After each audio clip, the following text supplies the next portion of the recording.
Kita akan lanjutkan pembahasan tentang syarat-syarat sahnya puasa.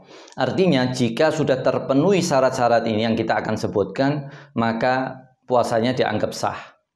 Ada berapa? Ada 4. Yang pertama Islam. Orang kepingin puasa, syaratnya dia harus Islam dulu. Makanya dikatakan Islam itu mulai kapan? Disyaratkan dia muslim seluruh waktu, mulai terbit fajar sampai maghrib. Mulai diwajibkan puasa, dia harus muslim. Kalau seandainya dia muslim,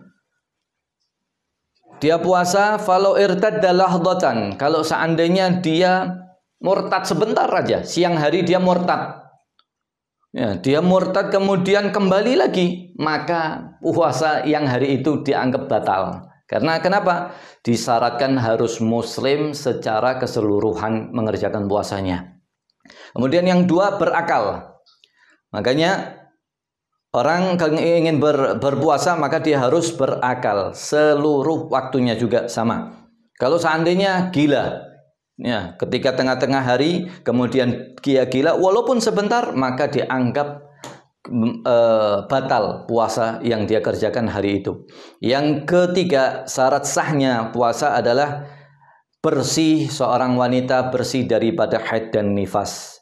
Makanya fayustaratu an takunal mar'atu tahiratan jami'an nahar. Dia harus bersih, suci dari haid dan nifas walaupun sebentar.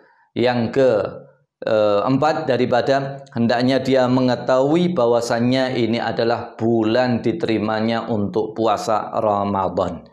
Ini adalah syarat sahnya puasa. Ada juga syarat kewajiban puasa. Jika terpenuhi syarat-syarat ini, maka hukumnya wajib dia untuk mengerjakan puasa. Kapan kewajiban diberikan? Yang pertama, Islam. Kewajiban puasa Ramadan, makanya tadi Allah Subhanahu wa taala menyatakan ya ayyuhalladzina amanu, hai orang-orang yang beriman. Artinya Islam. Orang yang kafir bagaimana? Di atas dunia dia tidak dijatuhi untuk kewajiban mengerjakan puasa Ramadan. Adapun orang yang murtad, wajib tetap dia mengerjakan puasa Ramadan. Artinya kalau dia kembali Islam, misalnya selama Ramadan dia murtad, kemudian Syawal, Dzulqa'dah, Dzulhijjah dia Islam lagi, maka mulai detik itu dia wajib mengqadha'i puasa Ramadan yang kemarin ditinggalkan sebulan atau bahkan bertahun-tahun dia murtad kepada Allah, dia malah diperintahkan wajib mengqadha'i puasa Ramadan dan wajib juga membayar zakat di dalam bulan suci Ramadan saat itu. Makanya di atas dunia ini orang kafir tidak dijatuhi. Artinya ketika dia kafir mulai kecil, mulai sebelum balik dia kafir, setelah itu balik sampai usia 50 tahun seandainya. Kemudian dia masuk Islam usia 50 tahun. Apakah ketika balik sampai usia 50 tahun dia wajib mengerjakan puasa Ramadan atau diqadha'i?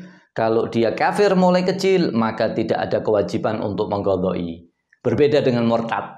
Murtad tetap ada kewajiban untuk mengqadha'i seluruh daripada kewajiban yang dia tinggalkan, termasuk sholat dan juga Ramadan dan juga zakatnya. Syarat wajibnya selain Islam yang kedua adalah taklif. Taklif ini adalah balik berakal. Berarti seorang anak kecil tidak ada kewajiban untuk mengerjakan puasa. Ya, memang benar dikatakan tidak ada kewajiban mengerjakan puasa Ramadan, tapi kewajibannya dialihkan kepada orang tuanya.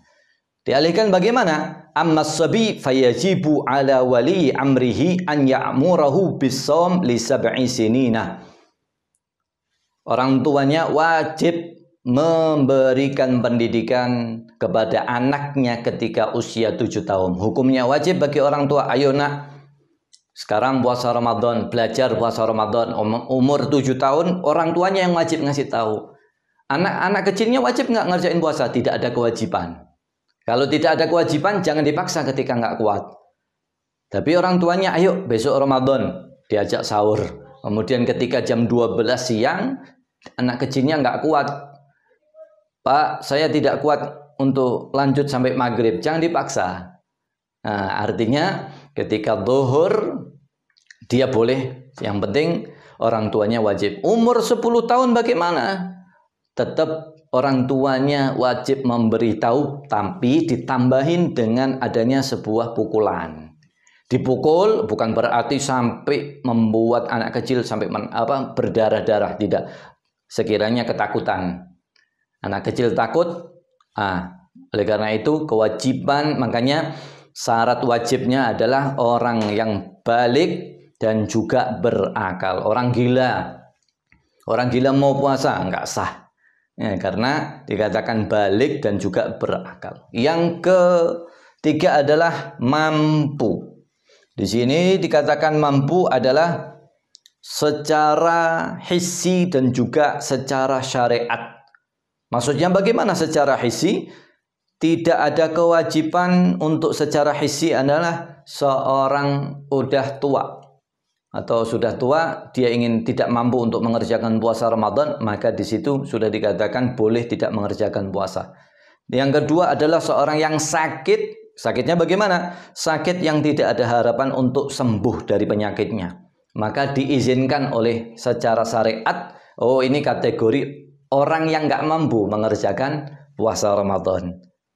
Secara syariat adalah memang tidak boleh dia ngerjain secara syariat, nggak boleh dia mengerjakan puasa Ramadan. Kapan? Ketika seorang wanita lagi mengalami haid atau nifas. Lagi haid, dia mau mengerjakan puasa Ramadan, tidak boleh. Lagi nifas, ketika Ramadan mau mengerjakan puasa Ramadan, tidak boleh. Oh, seandainya saya kuat haid ini, tetap tidak boleh. Karena ini adalah ta'abbudan, udah perintah dari Allah Subhanahu wa taala, maka wajib untuk ditaati.